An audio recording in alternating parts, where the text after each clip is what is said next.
Welcome into another video. This time, we're going to teach you how to unsuck at fantasy football. After this.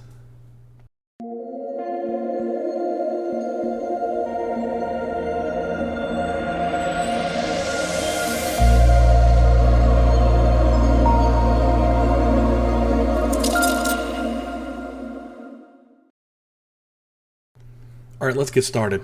This channel is about making sure you're winning a championship year in and year out. The very first rule you have to do is unsuck yourself. Okay? We don't accept that on this channel. We championship vibes, focus, determination, and get the dubs. The very first thing we're going to go over is doing more than 0 to no research before your draft. There's going to be some rules that I go over for the draft and rules after the draft during the season, but the first is you have to do your research. If you're doing 0 to no research for your draft, you're not going to be prepared when it comes to your lineups. You know, if it's going to be your pick coming in, whether you're picking first, second, third, fourth, or even 12th in the draft, you have to be prepared to check out where ADPs are, where people are going in the draft, and where you're going to select. You need to have a game plan of what you're going to do for the draft. You can't just show up on the draft and say, oh, it's ready for me to draft now. Let's see who's on the board here. You've got to make a plan. You have to have a plan of action. Don't just go into your draft willy-nilly without doing any research. Research is key. I'm telling you, I do months and months and months of research leading up into my NFL drafts, and I'm telling you guys, I'm going to be spewing all of this out here for you, so I'm trying to make it easy for you. Just watch the videos, understand what's going on, get the team-by-team analysis. That way you're better prepared for all your fantasy drafts. As soon as you get onto the floor, as soon as you have a seat, grab yourself a beer, and you're going to be ready to rock and roll for the season. Set yourself up for success by starting now, doing that research, putting the time in, and then when it gets to draft day, it should be really nice and smooth. The next tip we're going to go over is stop drafting your quarterbacks within the first 3 rounds. People might be drafting the Patrick Mahomes in the first or second round, or the Josh Allen's first, second, third rounds, you know, whether it's a Lamar Jackson, whatever the case may be. Stop drafting these top-tier quarterbacks. You're looking at ADP. You're seeing Tom Brady go in the 10th round. You're looking at Matthew Stafford going later in the draft. Jalen Hurts. I mean, you can get these quarterbacks that are going to produce for you. Heck, even Joe Burrow, I believe, has a 7th or 8th round ADP as of today. So you're going to be able to find a lot of value later on in the drafts. You don't need to spend high draft capital on a quarterback. You know, push it out. Don't be that guy drafting 3-4 quarterbacks either. Focus on what you want to do, get a handful of quarterbacks that you like, and draft your running backs and your wide receivers and build up your roster until you may have only 3 or 4 quarterbacks that you like left on the board, and then go ahead and jump on that quarterback. Odds are there's going to be some people in your league that's going to be drafting quarterbacks early, and there's going to be people in your league that's going to be drafting quarterbacks late. Just wait until your quarterbacks start coming off the board and where you feel kind of comfortable. It may be the 10th, 11th, 12th round that you're in, and then you finally get to grab your quarterback, and he may score 40, 50 less points than somebody that got drafted in the 3rd round. So do your research. Again, make sure you prepare for your draft, and don't draft a quarterback so early, I would say within the first 3 rounds of your draft. The next tip kind of goes along with the first tip, right? Do your research for your draft, but if you're sitting down and you're getting towards the end rounds, you're filling out your roster spot last 2 to 3 rounds, and people are drafting and you're not knowing who these players are that they're picking, the problem is that you suck at fantasy football. You didn't do enough research. You need to pick yourself up. Make sure you're researching deep into the depth chart, the second wide receivers, the third wide receivers, the backup running backs that you could be handcuffing. You need to do the deep in research for these players that could be good. Make sure you're doing your research on your rookies. We're going to be doing a whole breakdown of the rookies coming out very, very soon based on the teams that they land on. But do your research for your rookies. Do your research for your depth charts.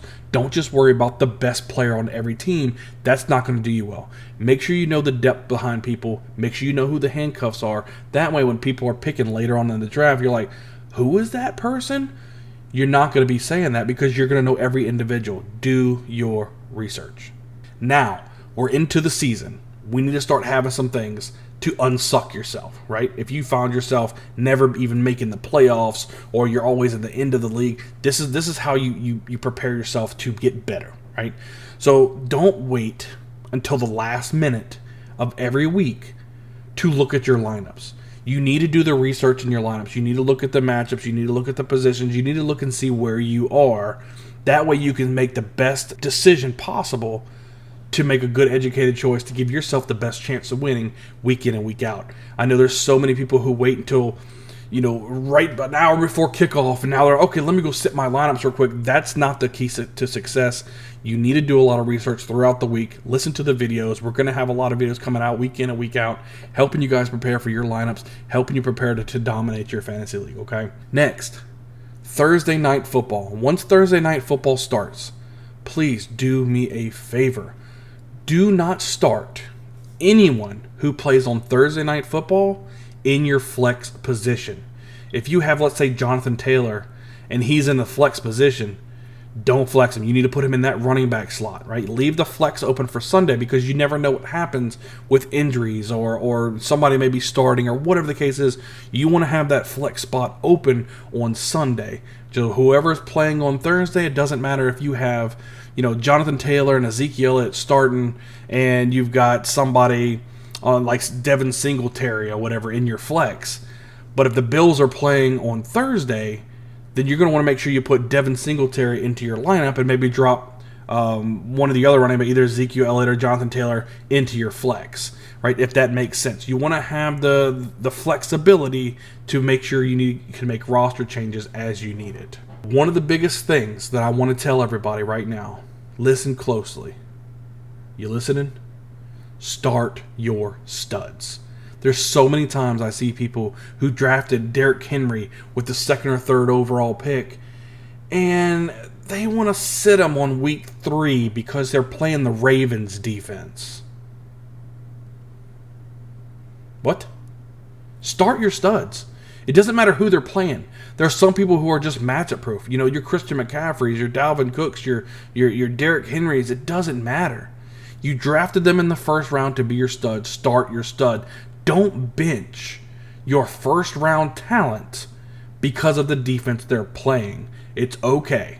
They may even get a little less points than they're used to, but start your studs. They're a stud for a reason. You drafted them in the 1st round for a reason. Don't bench them just because they're going up against a good defense. The next tip I want to give you guys to help you unsuck yourself is to look at the weekly matchups. This kind of plays along. If they're your stud, you start them. If it's your 2nd or 3rd wide receiver or your flex spot, look at the matchups. If you have a running back or a wide receiver or 2 running backs, let's just say you have 2 running backs you're deciding for your flex. Look at the defense. What's their defensive rating against running the ball? The receivers catching the ball out of the backfield. Look at these things. Look at the defensive schemes. Do they run a 3-4? Do they run a 4-3? Are they more likely prone to play a lot of nickel? Look at these certain things that we're going to help you throughout the season understand, but just look at these things to make a better decision. You're going to want somebody with an easier matchup if it's really close on these 2 players. That way it gives you the best chance to win.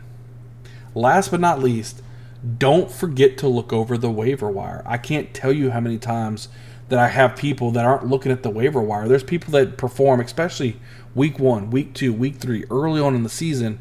They're performing really high. It looks like they're going to get a lot of snaps in the offense, and you're not even putting in your waiver claim to even get somebody off of the waivers that could set you up for success throughout the entire season. There could be a huge injury that happens, or there could be something that goes on that's going to make someone that wasn't projected high during the preseason, now all of a sudden they're getting the main ball carries. They're going to be the number 1 wide receiver, main target. Whatever happens, they're going to be a big part of the offense. You need to be better to getting in those waiver claims to understand, hey, look, I need to get this guy on my team because he could be a difference maker. All right, everybody. Appreciate you guys watching. Soon we're going to be breaking down the fantasy outlooks for every single team in the NFL. If you like the content, be sure to hit that like button. Hit that subscribe button. Hit the notification bell. That way you guys can see all the content that we'll be putting out, leading us all the way into the season, all the way throughout the season, and hopefully end up winning you a championship. We'll see you next time.